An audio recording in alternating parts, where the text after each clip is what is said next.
It's live. Yes.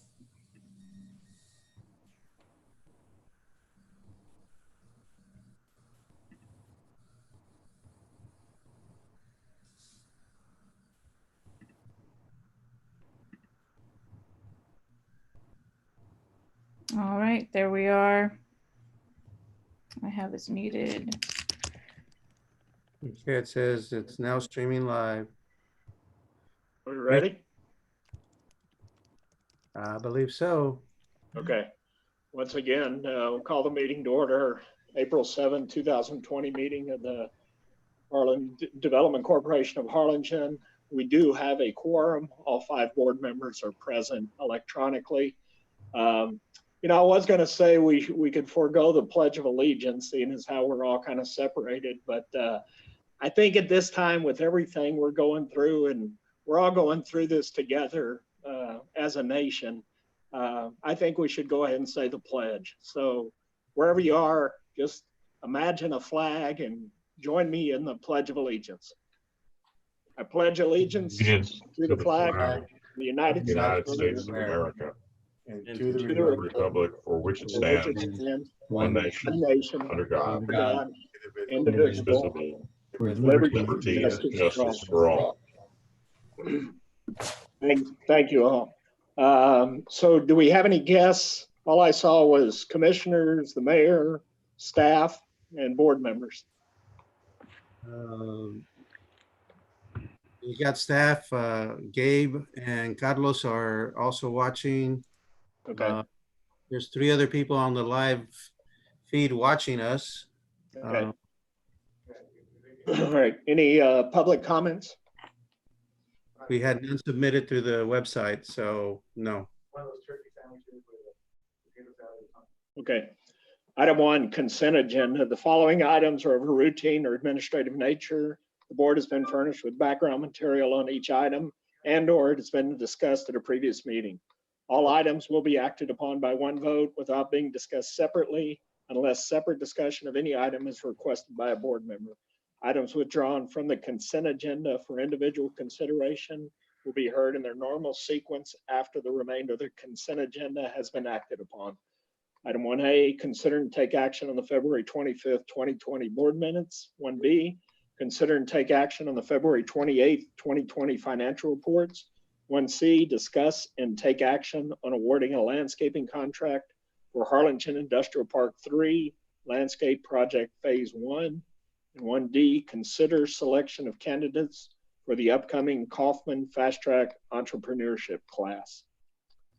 Any questions on any of these consent items or any discussion, Rodell? No, everybody should have received some information on all of these. So unless there's any questions, we can take action. Okay. Any questions? Entertain a motion for approval. So moved. Second. A motion and a second. All in favor? Aye. Aye. Consent agenda passes. Item 2, discuss and take action on the use of a third-party retail recruitment consultant. Okay, well, we just finished workshop with both Retail Coach and Retail Strategies. Both parties gave their presentations regarding their abilities and their ability to deliver potential retail tenants to our shopping areas and also potentially developers here to Harlingen. Having said that, you know, if anybody wants to have some discussion on the capabilities of one versus another, I'll be glad to hear that. What I will say is that we have in our budget monies for either one of these 2 proposals. One of them is a lot more expensive than the other, I think. One of them is more intense in terms of having not just a market study and then recruitment efforts, but also training efforts for staff. Honestly, I've been in retail recruitment and development for a long, long time. I'm not sure that there's anything that these guys are going to bring to the table that I haven't heard of before. So really for me, my recommendation is that we go with Retail Coach. One is because they're more local, but two, also because they seem to have a pretty good grasp of what Harlingen wants, and doing a lot of research on it themselves. Hey, Rodell, my question, I got in the last 10 or 15 minutes of the workshop there and listened. So I guess my question now, in light of what's going on and kind of the mayor's last question there. So with retail being in such uncharted territory going forward, is it going to be more important that we hire somebody like this, or are they not really going to be able to provide us a bang for our buck because retailers aren't going to be looking to open and expand? So that's you know, I don't know. I feel both ways about it. Yeah. As far as importance, I think that they're going to be more important. I think that it's going to be important to not only get the small businesses that are in town hurting right now back on their feet, but also to make sure that we don't pass up on any opportunities. A lot of things are going to be shuffling around. The priorities for a lot of these retailers are going to shuffle around. So they may not have been looking at our market in the past, but now all of a sudden they will because of different economic conditions, even within their own organizations. And so for us to try to keep up with all of that becomes kind of a challenge. And with both firms, what they are is basically an in-house or third-party in-house staffer, if you will, just kind of an extension of what Beverly's doing. But we've talked about this in the past to where we're going to try to push Beverly towards more of the healthcare industry and promoting healthcare industry and working with UTRGV and the School of Medicine and that type of thing. And so we don't want to leave the retail as a gap, and either Retail Coach or Retail Strategies can help us with that gap.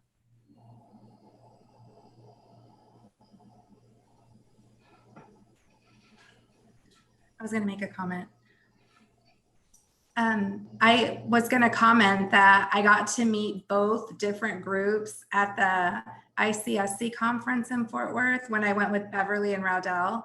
And I felt they were both extremely knowledgeable. The only reason I asked the question I asked, which I didn't ask the second group, was because I think if we're going to invest that kind of money, we want to make sure we do have somewhat exclusivity, Raudell, because I would hate for us to hire somebody that's working for another city, and especially in the Rio Grande Valley at the same time, which is highly unlikely, but I think it's just something we need to ask. But I trust you, Raudell. I mean, if you feel better about one group over the other, I think that's very important for us as board members to understand that and take that into consideration as well. But that's just my comment. That's all I have. Raudell, my only question would be, have we checked referrals or references from these folks in other cities? Yeah, I've talked with other cities about both of them. Actually, I've known both organizations for well over 15 years. They're both very good at what they do. They're just a little bit different, and Aaron Farmer's a little bit more local. And I think their priority is more towards just kind of like their name says, coaching and being more of a consultant. And that's really what we need, is somebody that's out there looking out for our best interest, for Harlingen's best interest, and then making sure that they let us know about opportunities when they come up. Raudell, I may have missed this, but how long is the commitment? Is it a contract, or is it month to month? How does that work? No, it's a year-long commitment. I'm trying to see if I can pull that up. Beverly, do you remember exactly the dollar amount? Year-long commitments. Yeah. I've spoken with some of my NAI colleagues that do a lot more retail than I do. I'm not strong in retail. And they're familiar with both of them, but the retail coach was higher on their list than the strategies folks. There's no question. I think today they were prepared to visiting with us and had done quite a bit more research. I assume that they're the higher of the two, Raudell? Yeah, that would be my recommendation. No, they're actually as far as price goes, or less. Really? I remember it was slightly over $11,000, was it? So that's the total cost, $11,000. I'm trying to find it exactly. It was just over, well, it was just over about 27. That included the travel.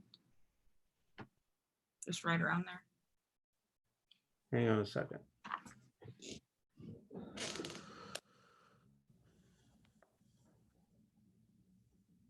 I'm gonna, 27,000.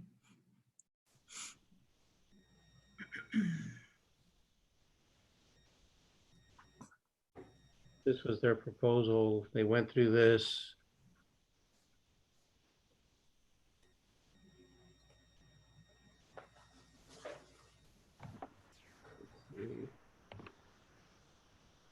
Um,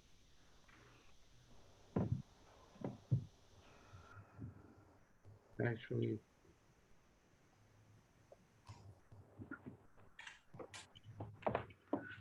did I pass it?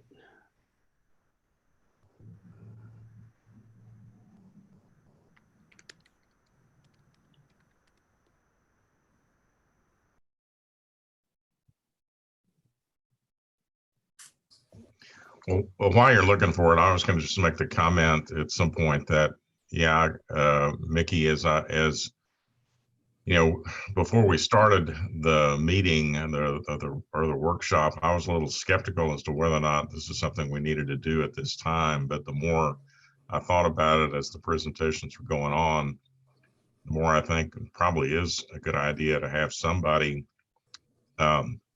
working with us fast, because I think we're going to be, if we're going to have to dig ourselves out of a hole, we might as well have somebody who's maybe have some more information, insight, and capability than we do on our own to get data and to link up with other retailers. So I think it's probably a very good idea to bring somebody on board to help with this. Yeah, retail coach is 23,500. The first installment upon execution of the agreement is 11,500 and 12,000 upon completion of the reports and site profiles. I don't think that's the recruitment one. They sent 2. Well, Beverly, that's what I have. You tell me what else we need to do. If you want to show my screen, this is the last one I have. We would have to go into the iDrive and look at the one we sent you guys, but the one I have is, I don't know if you want me to share my screen. Go ahead. 1 second. Let me get to the Zoom meeting, guys. Sorry. It's 23,500, isn't it? Well, I have this one unless it's the wrong one. So this is the one I show if you guys can see this. The project pricing, this is for recruitment because they sent 2. They sent one where it's just kind of where they provide us material and then we do the actual recruiting, and then they have the recruitment one where they actually do the recruiting themselves. And this cost was $35,000 for the recruitment part, as well as all the other stuff. And then the reimbursable $2,000 for the travel expenses. So 37 instead of 27. And I can send Kelly an email right now and just confirm, or a text message right now and just double check if you guys want me to do that. But this is the one that I had that they last gave us as the update from Friday, February 21st of 2020. What do we have budgeted for this, Rodell?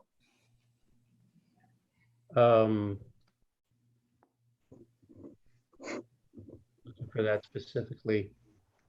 Well, but is it in just a general marketing type budget or what?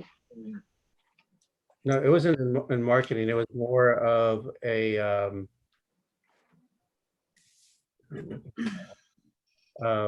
consulting. We have economic studies that we had set some monies aside for. And so I guess that's my bigger question. Did we have an amount budgeted for this, and their cost within our budget. Yes. We had, 50.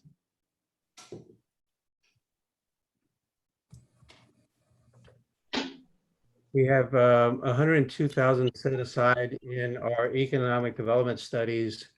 My new budget amendment will have 77,000 set aside for that. So yes, we still have enough money for that, and then anything else that may come up in the near future. I got an email. I got a text message from one of the guys at Retail Coach. I don't know if it was Kelly or Aaron, but it is 37,000. So we're still good on that, Rodell? Yes, sir. Mickey, I agree with the mayor. I think we ought to be proactive in this, coming out of what we're coming out of, hopefully soon. So I'd make a motion to go with Retail Coach as recommended by staff and my recommendation as well. A second. Okay. We got a motion and a second. All in favor? Aye. Opposed? Motion passes. Thank you. Okay. Item 3, presentation and discussion on COVID-19 economic impact survey. Beverly, you're taking over this screen also. Hey, well, let me load the PDF then, or do you have it on your screen? No, I have it also if I need to. I will load it up. And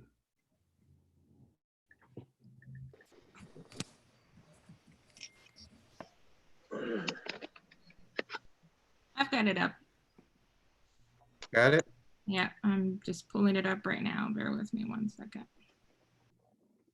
I got it. Go ahead.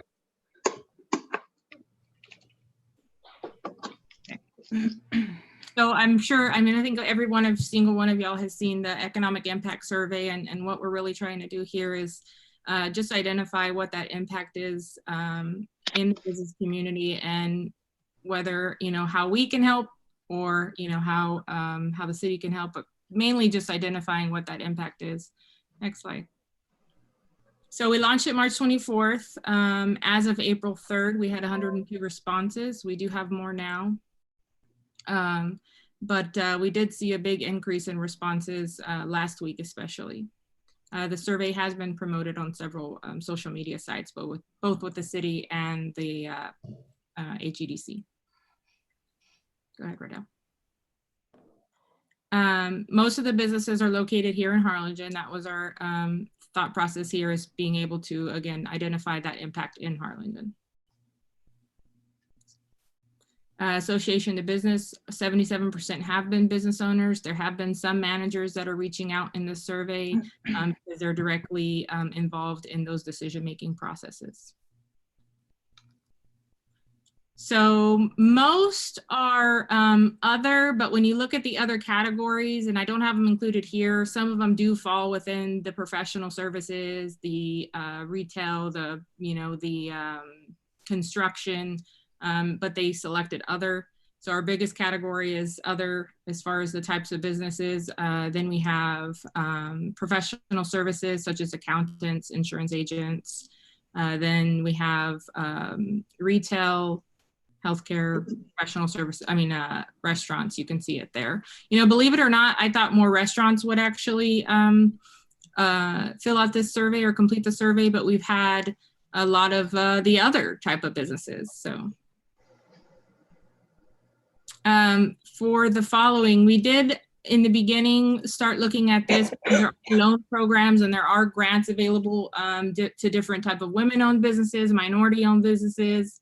And so what we've done with this is being able to identify what programs we might be able to refer to these specific type businesses. Employees, this one, if you look at it, so the employees are at the bottom on the X axis, I guess. And then it lists, the number of respondents that have those employees. So like, if you look toward the to the left, you have 19 that have about 2 employees, 19 respondents. So that's how you kind of view this, but we do have a lot of employees. I think on the last slide, we'll kind of go over exactly how many employees there are total amongst all these respondents.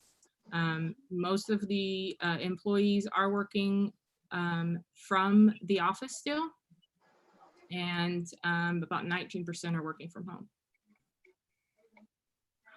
Most do not sell their products online. And if you go to the next slide, Rodell, this does give us a big opportunity to be able to maybe offer some training on how to help these businesses, be able to sell online, and what would be a good avenue or platform for them to do so. There are some platforms right now that are offering free advertising dollars. So, being able to look at that and maybe identify those and reach out to those businesses that maybe would benefit from something like that. Local taxes, most answered yes. I think there's a confusion here. They do pay local sales taxes, but the big question is the next slide. Do you collect local sales taxes? And so 68% of the businesses or the respondents that completed this form do pay or do collect sales tax.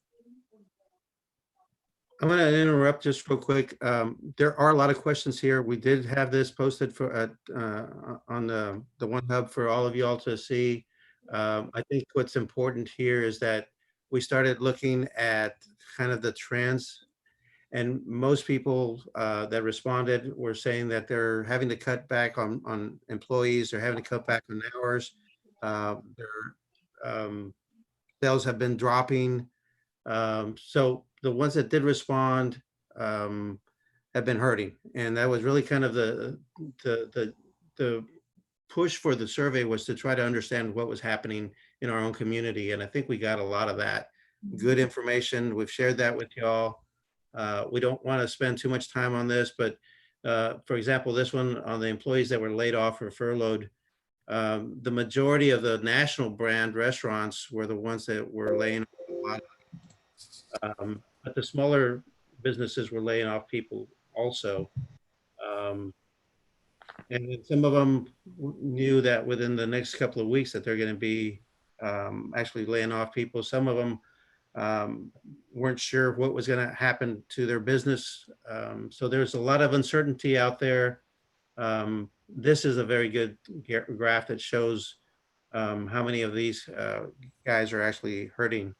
39 of the people that responded showed 50% decrease in sales or more. And none of them had shown, or there was maybe one or two that had shown an increase in sales. Most of them had their rent still current. Some of them were worried about displacement. There's a need for funding from all these businesses. Obviously, with the stimulus packages that have been rolled out by the federal government, a lot of that is being met, but not all. And then, when we talk about small businesses working with their local lenders, some of them are, but most of them are not. There's 62% who don't have an established line of credit. There's over 40% that don't know about SBA programs. Over 88% that don't have business disruption insurance. And, so this is all kind of good information to have, and that leads us to understanding what we need to do with a lot of these small businesses. And a lot of it is education.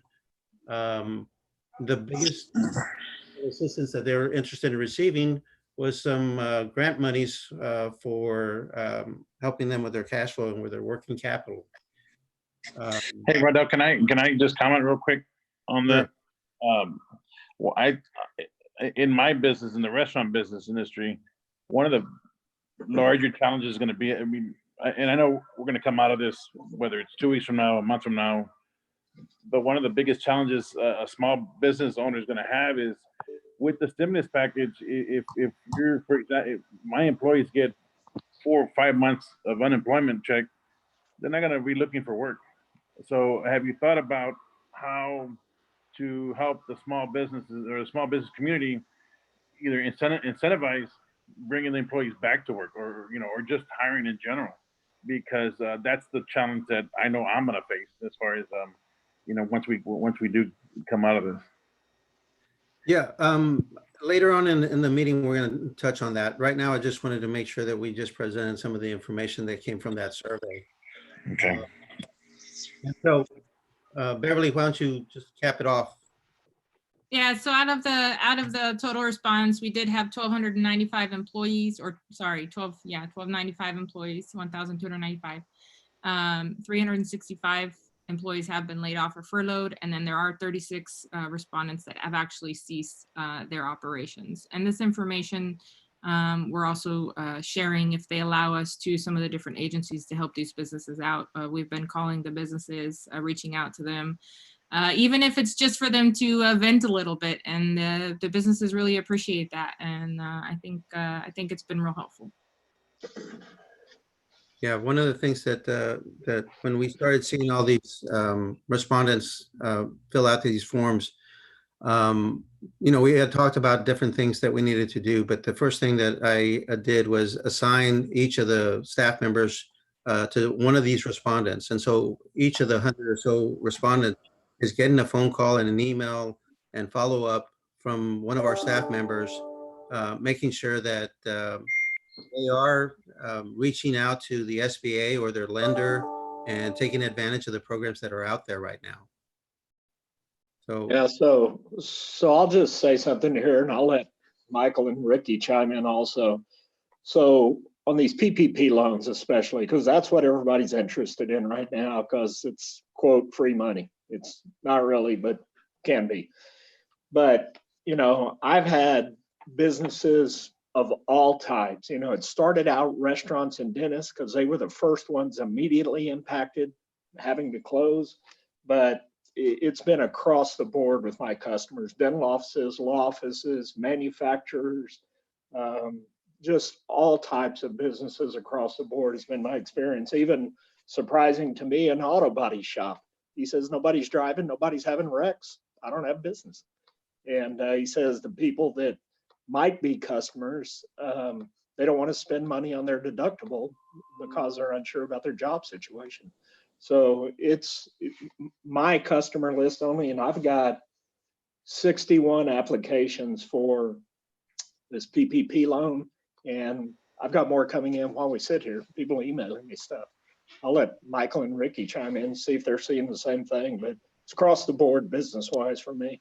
Yeah, I agree. And the ones that thought they were excluded are being added as things change. It's the SBA at the moment is very fluid in adding people and industry types all the time. So it's certainly an opportunity for these guys. The challenge as I see it is if these guys don't have a relationship with their bank, most banks are going to customer only, at least in the first wave. So they need to establish a relationship fairly quickly with banks that are participating with them. Yeah, and I don't have anything more to add than what's been said. The program is insanely popular, and our bank is not a traditional SBA producer, and it's been challenging to get stood up, but we're there now, and there's a huge waiting list, and we're getting to them. There's a fear right now that the funds will run out. There's $350 billion appropriated for this program, but there's some encouraging chatter that it may be added to. So I would encourage all businesses to seek out that banking relationship, particularly a local one. And if you hear about funds running short, don't fret. Continue the process. Continue pushing, as they may very well be available at the end of it.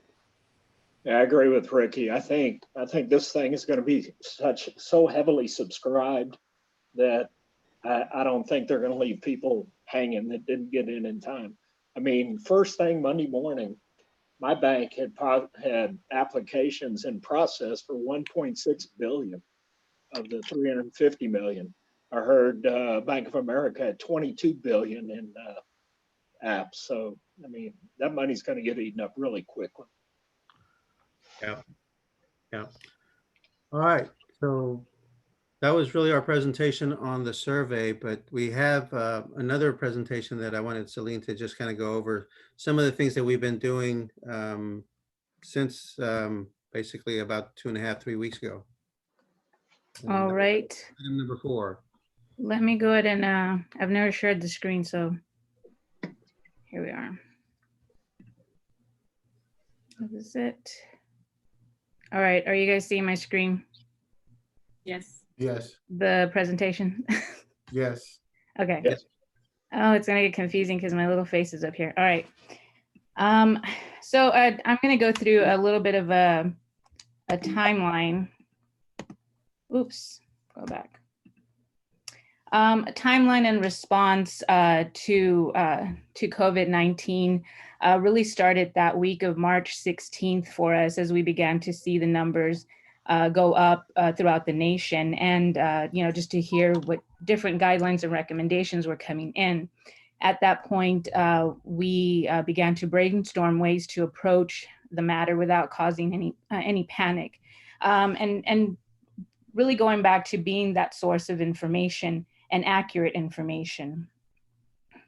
So my voice is really sorry. So at that point, that's when we created the survey, and the survey was, something that we all collaboratively put together and knew that we had to put out as soon as possible.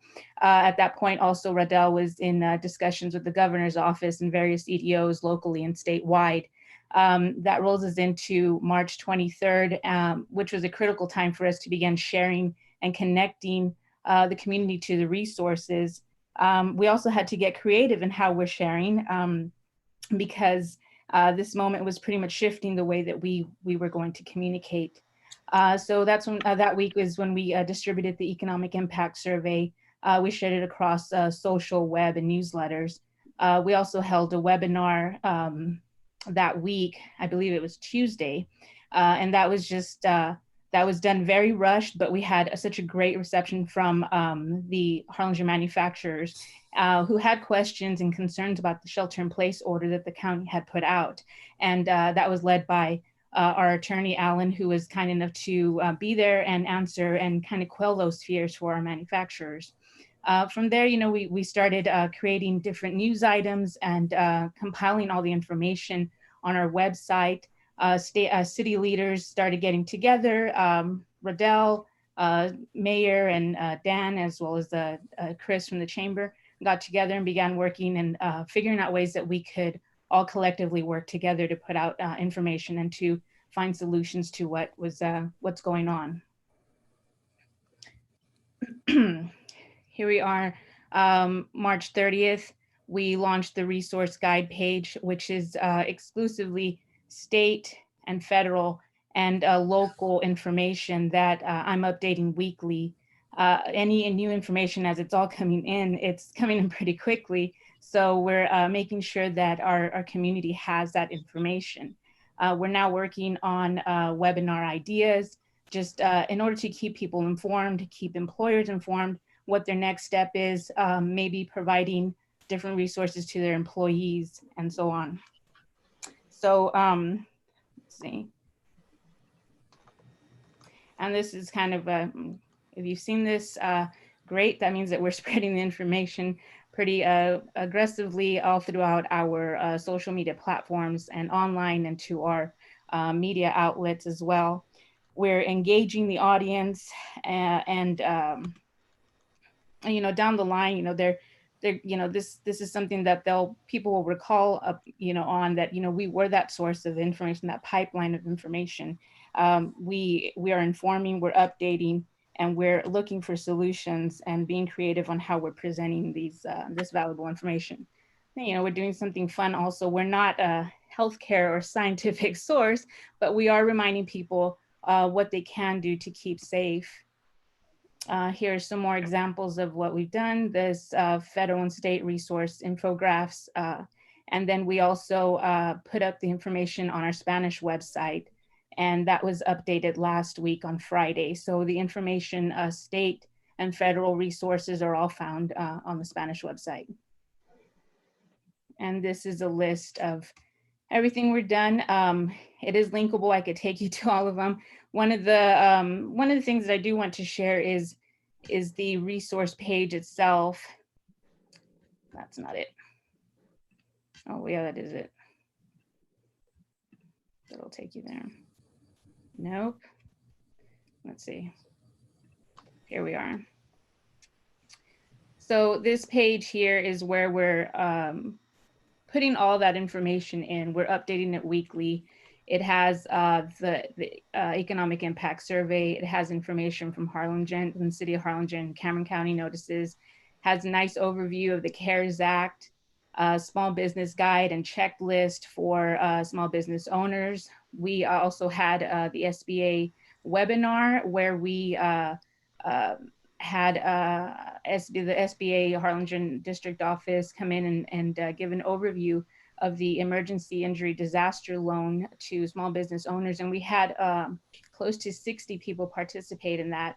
And the webinar is, able to, to be seen.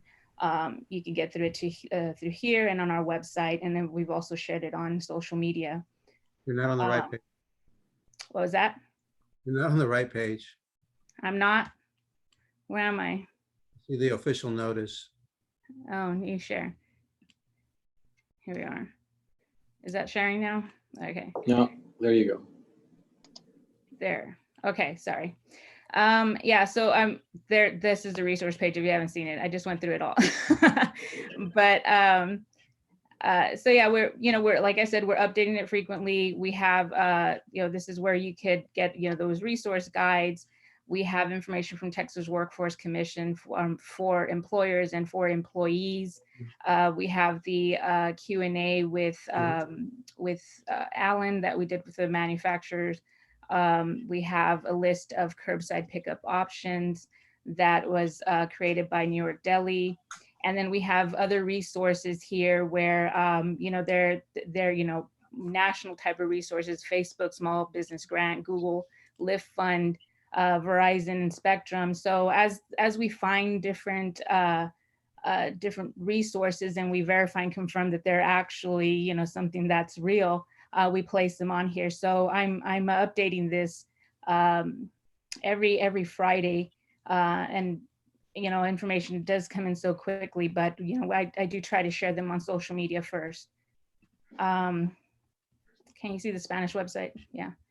So this is the Spanish website with the same information, a little bit more condensed, but doesn't have all the graphics, but it has all the same information. Let's see, going back to the presentation.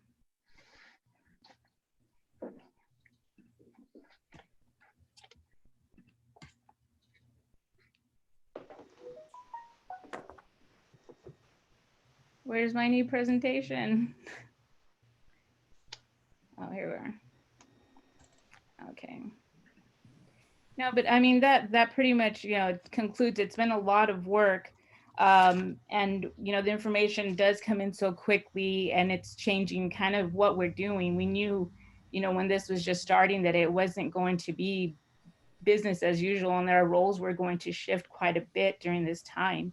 And all of us, we are continuing to keep, that same message where we are that resource. We are hoping that we are that resource, and we're hoping that more people understand or know and hear about us. So we're doing everything that we can to spread that message.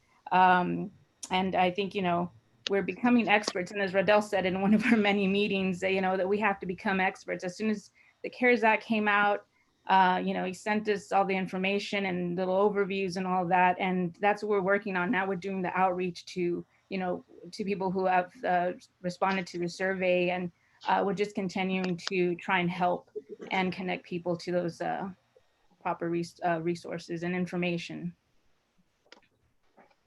Well, that looked real good. Thanks, Celine.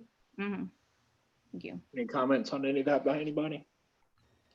So this whole COVID-19 thing didn't really hit home for me until I kind of choke up when I say this. They closed the golf course last week, and so it got serious then. So Yeah. All right. Item 5, executive session pursuant to Chapter 551, Subchapter D, VTCA Government Code, Section 51.072, regarding the purchase, lease, or value of real estate, if the deliberation in an open meeting would have a detrimental effect on the position of the development corporation of Harlingen, Inc. in negotiations with a third person regarding some of the following projects and or contemplated or pending litigation or matters where legal advice is requested of the attorney on a matter in which the duty of the attorney to the board under the Texas Disciplinary Rules Professional Conduct of the State Bar of Texas clearly conflicts with the act, section 551.071 of the Texas Open Meetings Act, and or executive session pursuant to chapter 551, subchapter D, VTCA Government Code, section 551.087, regarding commercial and financial information from business prospects with which the board is conducting economic development negotiations and or to discuss or deliberate financial or other incentives relating to the following projects. A, Project McFly, B, Project Small Fly, C, Project Waterfall, D, Project Spec Building, E, Project Strauss, F, Project FIS, G, Project Harlingen Helps. Your motion to go into executive session? So moved. Got a motion? Second. Second, all in favor? Aye. Aye, okay, we're in executive session. I guess that means you have to do something to that live stream, right? Yes. Hang on.